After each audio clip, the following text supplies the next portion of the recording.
I think that was one of the better offensive performances you guys have ever had. I can't remember a better inning than that. That was pretty impressive all the way through. Guys came and finished the job today, which I was obviously excited about. Yeah, they swung the bats as good as they have all year long today. So that was nice to see. Take us through your emotions in that second inning, just seeing the offense explode for 10 runs.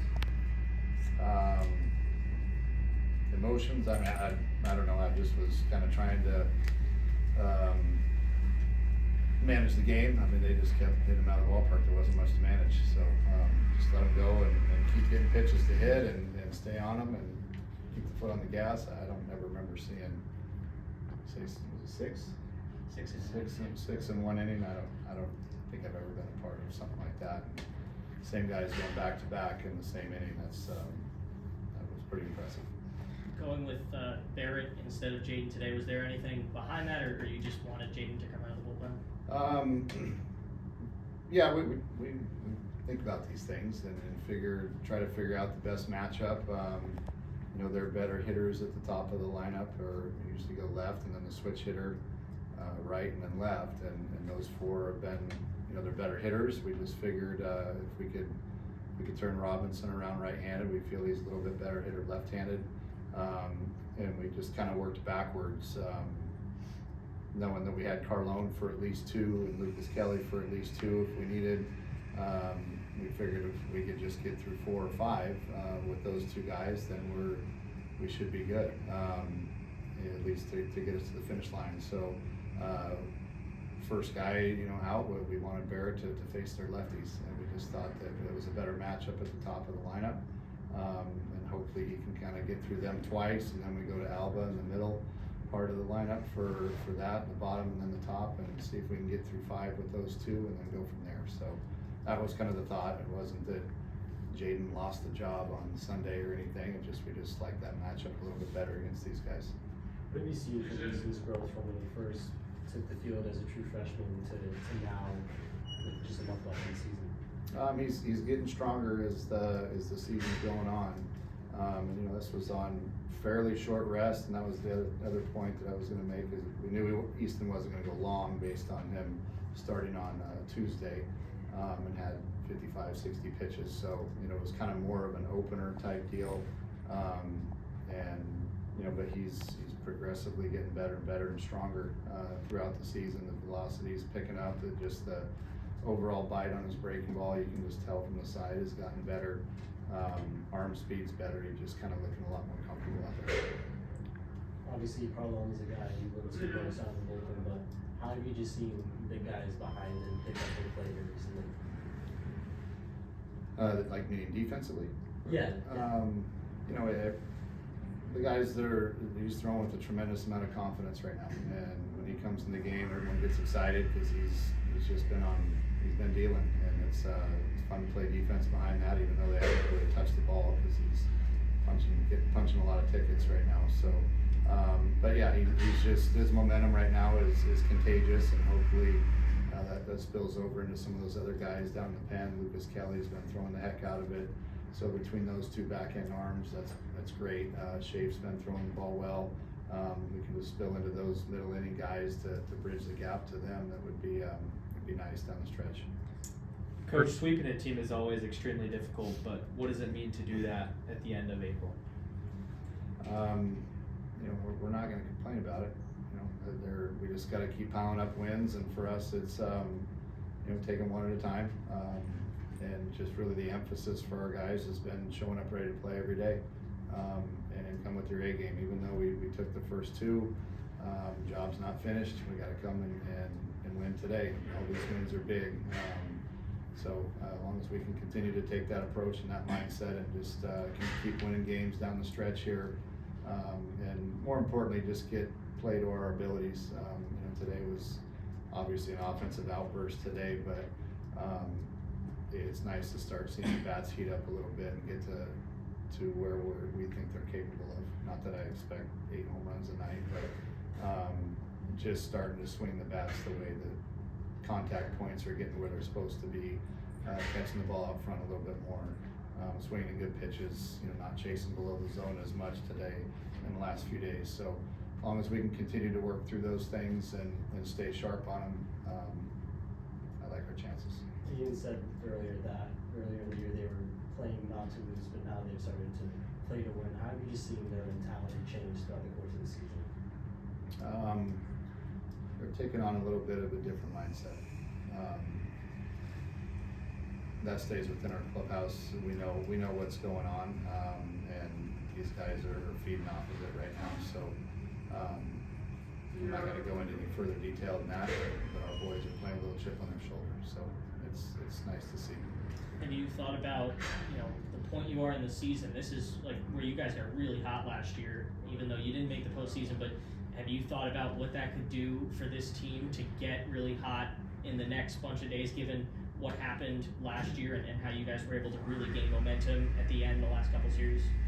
I think you get hot by focusing on winning pitches, winning one game at a time. You can't look ahead and say, oh yeah, anybody can mathematically draw this out and say, oh, let's win this many. Okay, how are you going to win those many games? You have to show up and be ready to play every day. So it's back to the basics. It's not getting ahead of ourselves. Staying within what we're capable of doing, and just really, like I said, in my mind, just focusing on getting our guys to play to the best of their ability. If we do that, we're going to get hot. I mean, there's no question about it. And I've said it all year. If these guys can reach their full potential at the right time, it's going to be a fun last month. Coach, to piggyback off that, when you look at, playing complementary, like obviously the offense hitting like it is, like, but the pitcher's just getting out there and throwing, getting it right back to the offense. Have you been, how do you feel this team has this been one of the better teams you've been around that's been able to play that kind of complementary ball? Well, I mean, that would be great if we could do that all the time, and but that's how you keep momentum on your side, is when, if our offense is swinging the bat good, go out and really got to have an emphasis on getting that first hitter out and try to roll the inning and get our offense back to work. So, we've talked about it. We've talked about a lot of stuff, but that's one thing that's of importance for us. If we can continue to, complement each other, knowing that it's a team, it's not always going to be perfect, but keep that momentum going to where our offense goes to work and stays at the bat rack for a while. It makes it a lot easier. With all the pregame ceremonies and the alumni being here, usually on these days where they like to come in, you like to talk about how you guys represented the brand and represented the program. How do you feel the team did that today and overall this weekend? I think they represented about as well as they could have tonight. Offensively, especially, they came out swinging the bat. So hopefully our alumni were entertained. Brody Briggs, 2 home runs tonight. I think he threw a runner out in the first inning. What has it meant to have his flexibility behind the plate, not only being able to give Cromwick a night off, or him being a lefty versus Cromwick being a righty, while playing plus defense, knowing he'll give you a productive night at the plate every night?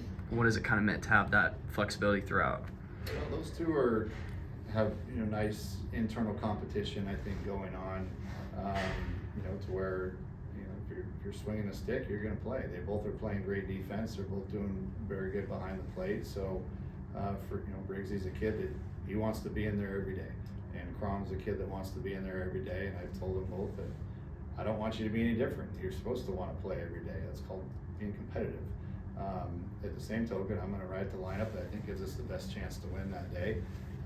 So you guys both need to be ready. And Briggsy has been chomping at the bit to get back in there and made the most of his opportunity today. So, for me, it's, man, you want to be in there every day, show me.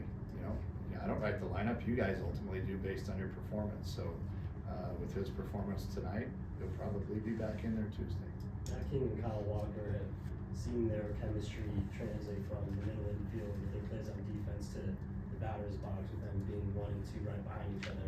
How have you just seen their relationship grow from when they first came here, coming from different schools, both transfers, to now being that middle infield that you can always count on? Those two have been,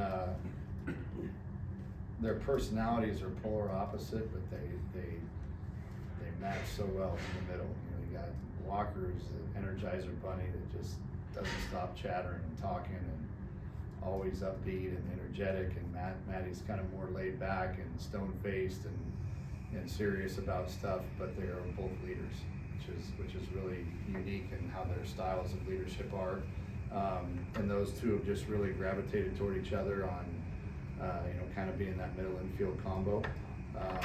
And both being first-year guys in our program have really stepped in and taken over big leadership roles as the season's gone on. And I've told them, hey man, if you guys got to do it, step up and take it over. We're waiting on our guys that have been around here 3 or 4 years to take the bull by the horns. I'm not saying they're not doing it, but if they aren't going to step up completely, then you guys do it. Right? We need leaders in this clubhouse. We need guys to be vocal.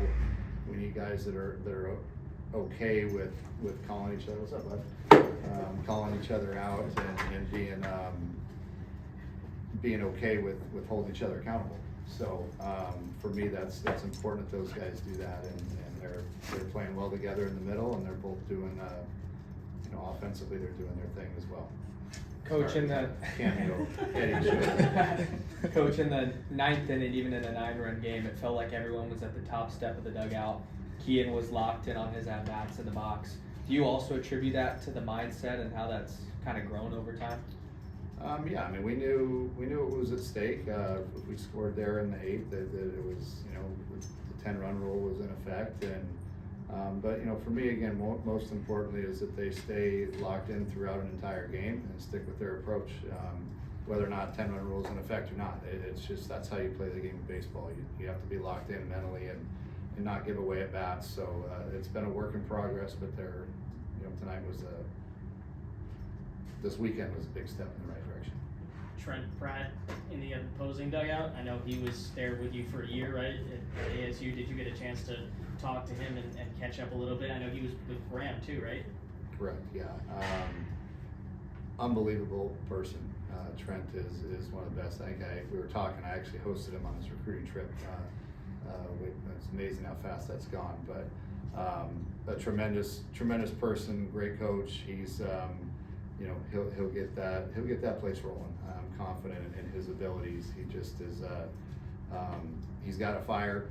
He was getting frustrated tonight, I think, with just because he and I'm like, man, I've been there, I get it, and I get it a lot. So if I can ever be a resource for you, don't hesitate to pick up the phone and call me. But he's he's a great coach. He knows what he's doing. I think he'll be a very, very good staple there for years to come. So tremendous person.